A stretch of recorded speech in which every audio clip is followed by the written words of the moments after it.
মানুষের করে দিতে।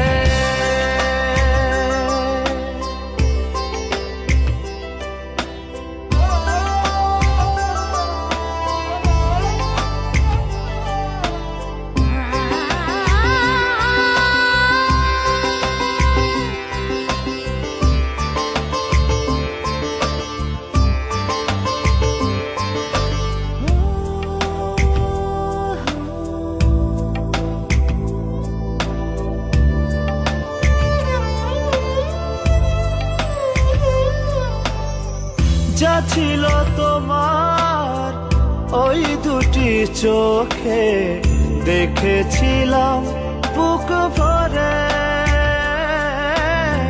কি যে মমতায় নিয়েছিলে কাছে, নিজেকে উজাড়